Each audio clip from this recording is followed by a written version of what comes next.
I would speak to you this morning about including others as a habit of mind, as a habit of your mind.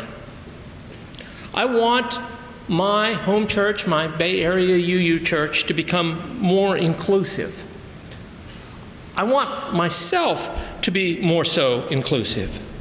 I want you in this congregation to be more inclusive, not just to grow for growth's sake, but because that inclusiveness will transform me.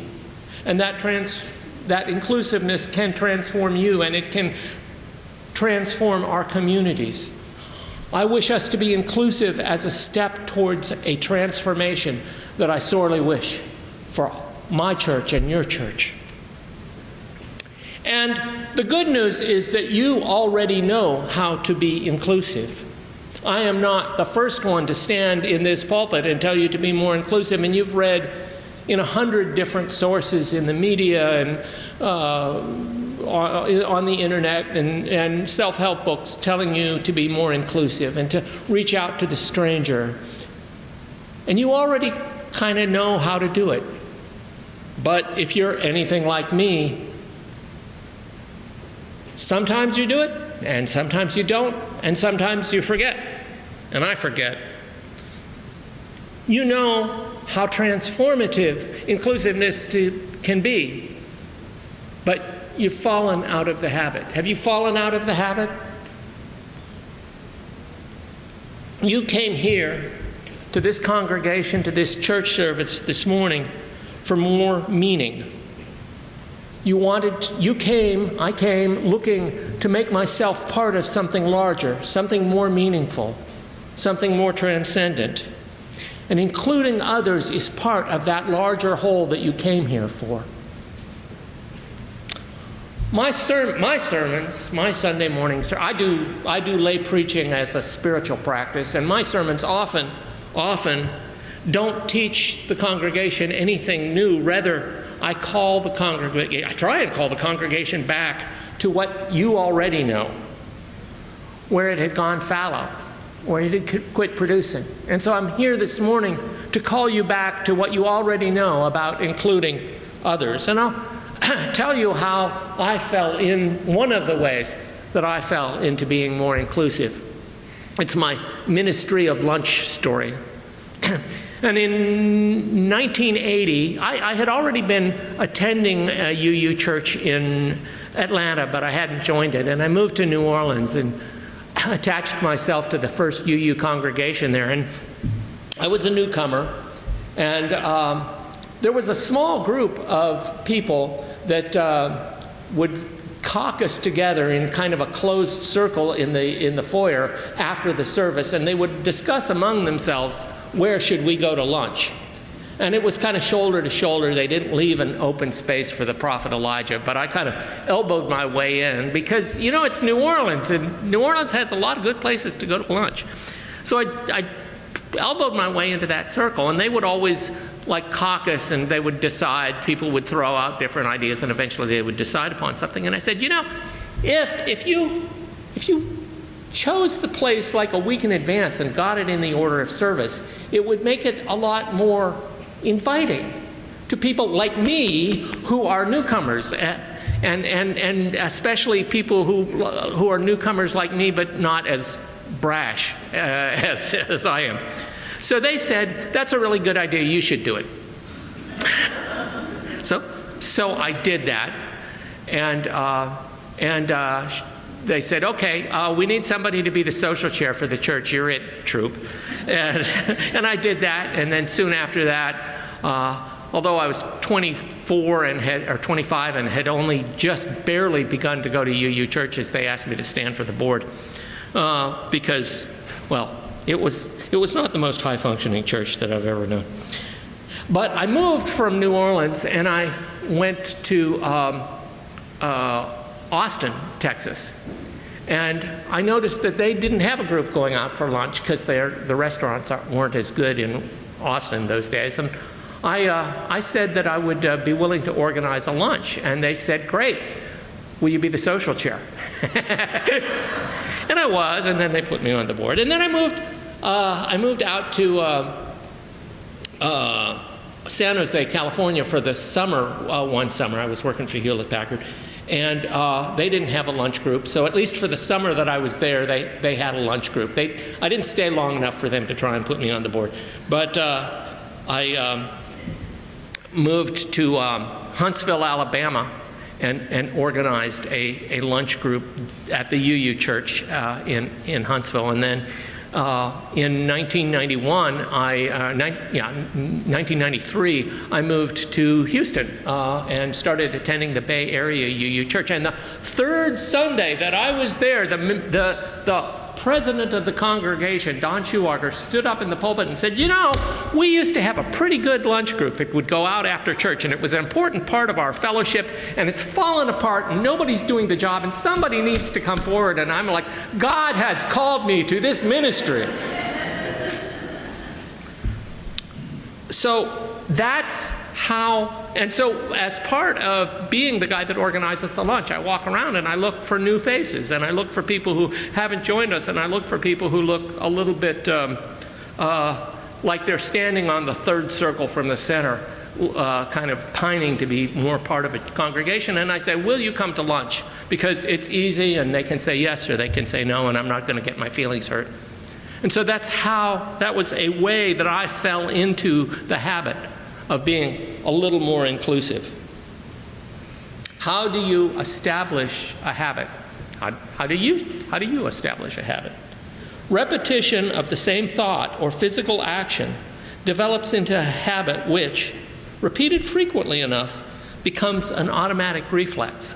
I don't have to overthink it anymore when I reach out to a newcomer and ask them to come to lunch or one of the other social events of our church. You already have a habit of inclusion. You already have a habit. You're already doing some of the work. This group wouldn't be here this morning if a bunch of you hadn't already done things to include people and invite people in and reach out to people and prepare the way for them. You already have a habit of inclusion, and you could use to strengthen it. You could get better at it. Including others is just one of the goals. The other is how you will be transformed by the practice of inclusion. And this community is doing a lot right.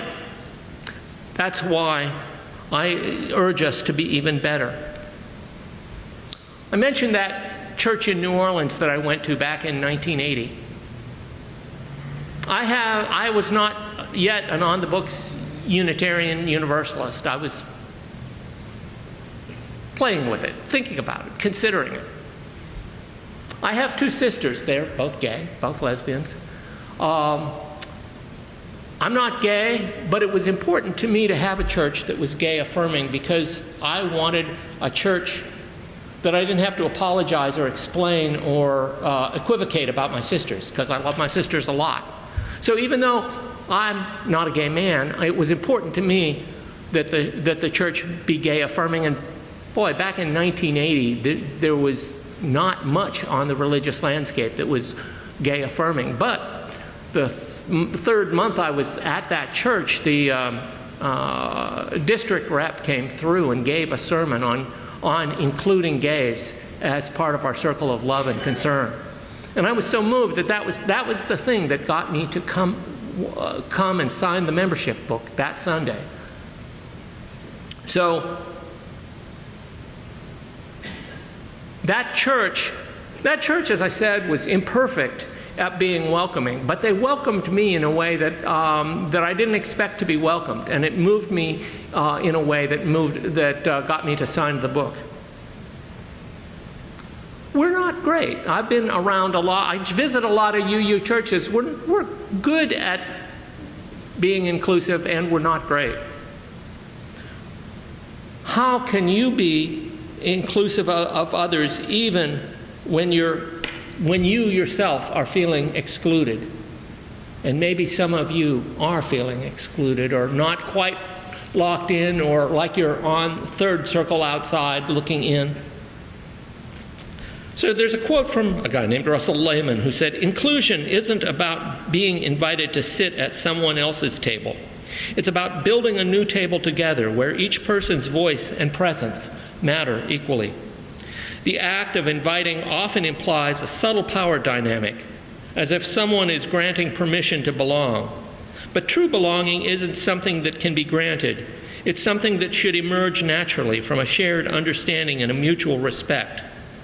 So the question isn't just about who is included, but how we include, and also why we are including. I've received different levels of welcome at UU churches. I'll tell you what it looks like when it works. We have a tradition at some of our UU churches called the end of the month party. A member of the congregation opens up their home to the rest of the congregation on the last Saturday of the month, thus the end of the month party, last Saturday of the month. And they can draw, in my church, they draw anywhere from 8 or 10 people up to 45 people, just depending on how hard the host works on getting people to show up. And there was a couple, that Jim and Rosalie Bowl, who moved to Bay Area from Colorado. And they had been active UUs in the past. And Jim jumped right in. He got involved in committee work, and he was part of the leadership circle. And he got really involved. But Rosalie hung back. She had loved her Colorado congregation so well, and she just felt like an outsider. She didn't know these people. She didn't feel like she was included with these people. And I went up to Jim and asked him will you host the end of the month party? Because Jim and Rosalie had been to a couple end of the month parties. I said, will you host? And Jim was like, that would be Rosalie's decision. So I went to Rosalie and said, will you host the end of the month party? And she was like, nah, because with cleaning and, do I? I'm like, Rosalie, these people aren't going to judge you. Invite them to your home.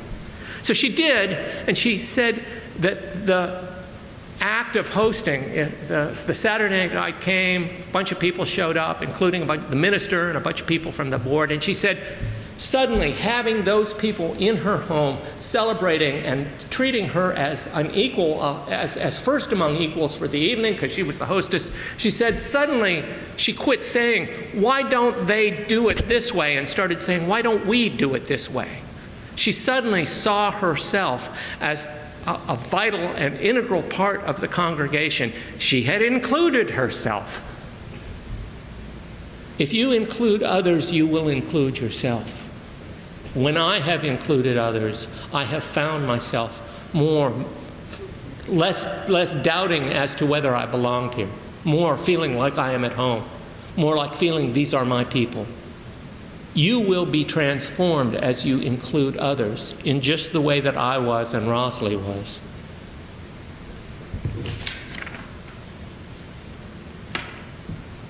I want to say a word about difficult people. I have included many people over the years. I've reached out to newcomers. I've seen faces for the first time.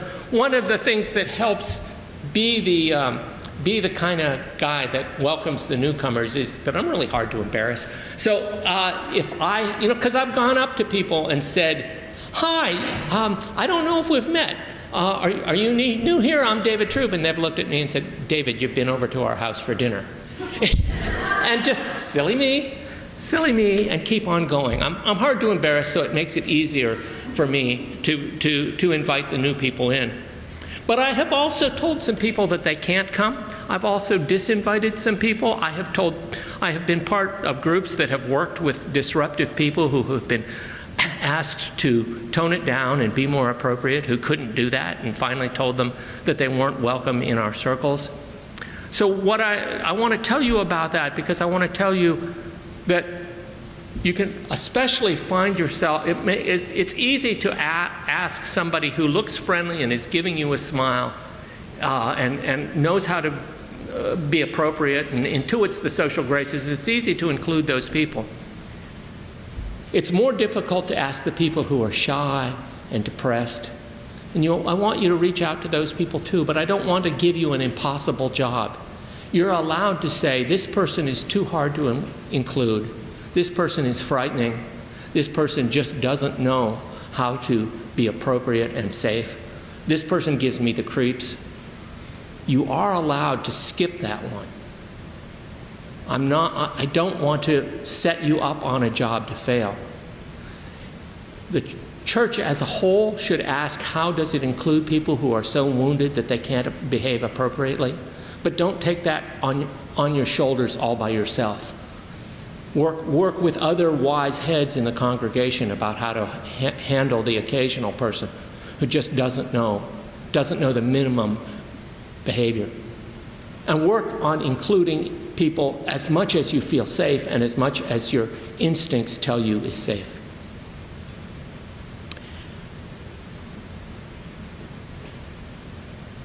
Inclusion is not just for strangers.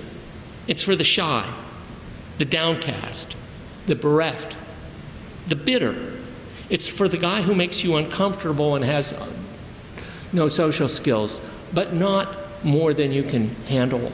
Don't bite off more than you can chew. As you cultivate the habit of inclusion, you'll find that you have overlapping circles of concern.